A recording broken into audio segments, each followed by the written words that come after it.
but you're the only one who can know your own risk tolerance. Some people, we interviewed a woman who passed through the UNSW Founders Program here, Tash Jameson, and she had said she is one of those people that just cannot work in half measures. She needs to commit to something fully, she understands that that entails risk, and she had some savings at her disposal as well, and she could live off. So once she had established the thing that she was going to launch, she threw herself into it. Alexis, on the other hand, he had the good fortune of launching his startup when he was still a master's student. So it's not like he had to walk away from his career. But he still was balancing it part-time. His attitude has always been, once you have a product that actually has a business case, like once you identify how you can generate revenue, then you're in a good position to take a risk. You don't need to be paying your bills yet. You just need to know how you're going to make money on a long-term basis. Absolutely. We will be around for any questions once the whole... Oh, you do have a question. Yes, fantastic. What's your question? So if you're a seller, Yeah. what are some things that you should look for if you're looking for a builder? And if you're a builder, what are some things you should look for in sellers? Oh, that's a great question. That's actually a great question. And it's something that they tackle a lot for. I think, honestly, so I found my builder very recently for, obviously, a new AI startup I'm working on, because why just do one thing? And what I was looking for, and I think this was helpful for me, was actually how well do I get along with that person? Do we speak the same language even though we have really, really different skill sets? How do we fight? And do we fight well? Because you will fight, everybody fights, because everybody has a different approach to things. And I think that's something that you can't really know immediately. It's a sense you have about a person. So what I would suggest is sort of going gently into the relationship as you would any relationship, and sort of testing little ways that you want to work together, testing how you respond together. Do you suggest an idea and do they build on it? Do they build on that idea and go, actually, but maybe it's over here? You know, does that creative flow work for you really well? All I would add as well is whether you're a builder or a seller, it can be really helpful to create a list of the things that you're trying to solve. And once you have that list, create another list of all of the things that you can't do and you have no hope of learning. So if you're a builder, for example, and there's a kind of code that you don't presently know, but you think you might be able to wrap your head around it, then great, that's going to fall in your wheelhouse. But if it comes to pitching and you just think, I'm never going to be able to do that, add that to the pile. And that can help determine the kind of skills you're looking at. I saw the guys looking at their watch. I think we may have gone a bit over time. So we'll save that question for the next round. Yes, we will be back for another round later this evening. So we'd be happy to answer questions, or feel free to approach us in the break. Thank you so much. We'll speak to you again soon.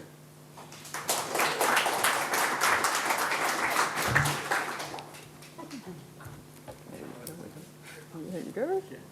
Here you go. Just put this in. Perfect. All right. So thank you very much, Wenee and Tom, for that first half. Next is, so every meetup we do this sort of thing where James and I go over the market and regulatory update in the field of AI, just to get everyone up to speed on what's the main thing that's happening these days. Sort of like a news segment in between the show. So, all right. Oh, are we here? All right. Man. All right. Your turn, man. I think before we kick off, we've been sitting for a while. Let's take a hot minute, maybe stretch break, maybe chat to a mate, maybe stand up, move around, jiggle a bit, do some yoga. Next to you, and you don't know them, introduce yourself. Yeah. Do some networking. I forgot about that. That's right. That's right. That's right.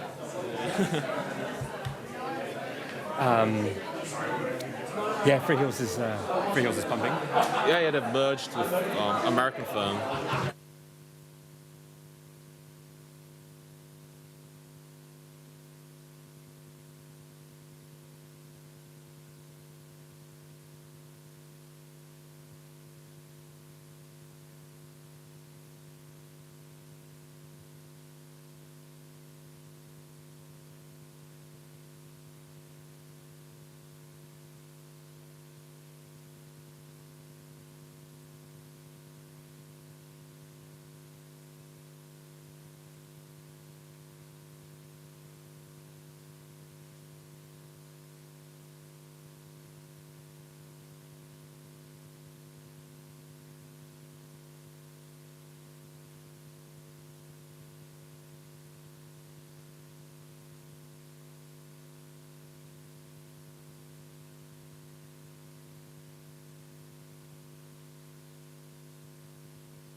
Alrighty, I think we can get back.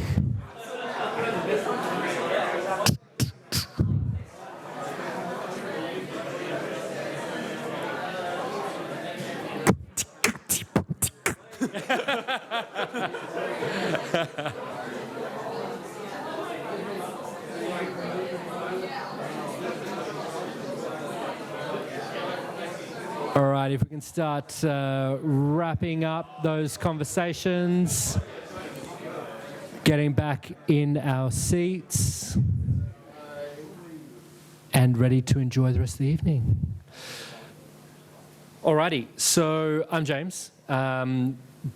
You probably most of the time find me in a suit. I'm the most corporate-looking data scientist you're ever going to meet. It's because I work in consulting. All of my clients are in suits, so I must also be in a suit. It kills me, but that's just who I am, and that's part of the team. Today, I'm going to go through a couple of news items. If you follow our LinkedIn page, you will see that we try to post weekly. I have a very dedicated, committed, intelligent, and capable journalist by the name of Dan. Dan, can you please stand up?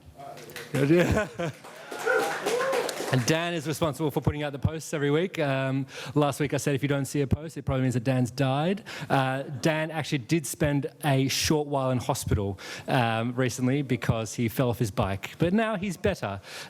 So first bit of news is Dan is feeling better.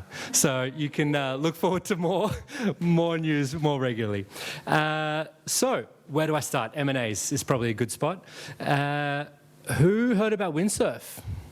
Yeah, lovely, lovely. Does anyone know what kind of multiple windsurf was sold at? If you guessed 75, you'd be correct. Qantas listed it at 10x multiple. Virgin, who's about to list, KKR selling it at a 7x multiple. One of the only reasons that they're IPOing is because they're getting a 30% discount to Qantas, and I'll tell you why it's irrelevant in a second. KKR bought Virgin out of administration, and they basically made their money back in 2 years. Year 3, they made their money back again, and now they're listing, right? And it's a very competitive market. Qantas is obviously dominating, da-da-da-da. Now let's come back to AI. There are like 1,001 players in this space, and all of a sudden windsurf gets acquired at 75x. There is something going on here. Basically, OpenAI is swallowing whoever it can, it looks like at this point. People are saying, oh, look, it's a lot of money for a prompt, or it's a lot of money for a bit of data. What is OpenAI playing at? Is it a political play? Something that OpenAI could have done is just replicate windsurf on its own. It's probably got the data centers, it's probably got the capability, it's probably got the capacity. But no, windsurf is an established name, and OpenAI, as Mike kind of alluded to, is making its way into our news feeds what seems like every week or maybe even every day. Another fun M&A, or rather a spin-off, $6.5 billion for I.O. featuring, I want to say Bon Jovi, it's not, it's Johnny Ive. Apparently this is a hardware play, which is really interesting because I remember another couple of pieces of hardware that were integrated with AI. Does anyone have an idea of the last piece of hardware that came out integrated with AI? Oh, yeah. Anything else? Oh, yeah. Well done. So I wonder where this is going to go. I wonder if it's going to fail just as hard, or maybe it will succeed because it's OpenAI. So let's see where it goes from here. And of course, we remember these two beautiful pieces of technology. But there's also more, something that was released in the past month. We had Google I.O. This was enormous, over 100 announcements. How do you announce over 100 things? Like, not even Apple does that. But there is a big Google page dedicated to all the lovely things that they did, like Project Astro with the boy working on his bike that he could, make a booking and da-da-da. That was really cool. Deep Research, Veo 3, we've seen all the lovely videos on LinkedIn about the AI becoming sentient. Oh my God, I'm in a movie, that kind of stuff. Live translation, which is pretty sexy. I think Teams, Microsoft was working on something similar. But Google, of course, got there first. And then we have Anthropic. Claude 4. Who remembers the experiments on Claude 4?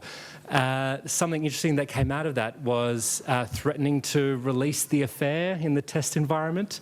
That was fun. Also, the system prompt was leaked. I think something like 100,000 lines of code. That was crazy. And so suddenly everyone got to learn what goes into like a top spec model and almost started using that for their own prompts, which was kind of like, I don't know, it's almost like the meta play. Someone once told me, only the most sophisticated ships leak from the top.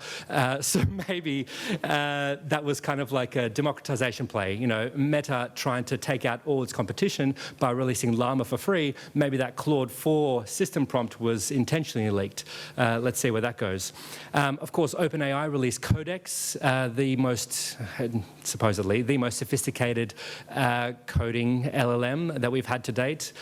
Disregard the most sophisticated coding LLM 04, 03, 01, and also the minis, the highs, and all that stuff. But this one's called Codex, so it must be good. And then we have Apple. Something really notable about Apple, some say this is a sign of their presence in their strategy, or maybe a sign of kind of disregarding the environment around them. I guess you choose which way this is going. They did not mention AI a single time at their WWDC conference. Google mentioned it something like 92 times, second only to the amount of times they mentioned Gemini. Yeah, funny. Usually Apple's all over the AI, release a new iPhone, say AI 100 times, and apparently people are going to buy it. Who knows? Not a single mention of AI at WWDC. Also the paper Illusion of Thinking. This is much more recent than the past month. I'm sure all of you found the paper. Put your hand up if you didn't see the paper. Yeah, good stuff. Well done. I'll do a little summary for you then. Something I found interesting is insight that came out of it was that accuracy went to 0 for certain problem sets. What is reasoning anymore? People have been saying that LLMs are nothing more than synthesizers of their own data sets, and this kind of proves it right. No matter if you call yourself a LLM, if you call yourself a reasoning model, if you call yourself a mixture of experts, you're really just buying into, be it literally or metaphorically, the data set. What model are you using? What was the data set that it was trained on? This kind of brings a bit of like a esoterical, philosophical debate about what model we're using and whether it really is, you know, AGI ready or towards AGI even. How much data can you consume? Literally all the data in the universe and then you still can't reason. What is reasoning? I don't know. It's kind of, it blew my mind when that paper came out. Also, something that's very close to Dan's heart because he works at Informatica. Salesforce and Informatica, $8 billion. That is a lot of money. Yeah, bargain. Bargain, Dad says. Something that this really screamed out to me is that labeling is kind of hot. Agents, especially kind of the ones that Cursor, Windsurf, all that jazz, data needs to be labeled. How does an LLM get around your computer if it doesn't know where to look? If your data's not labeled, your LLM is useless. Scale AI, there's something that came out in the news either this morning, yesterday morning. Did anyone see it about Scale AI on Facebook? The rumor is $15 billion. That is double their existing valuation.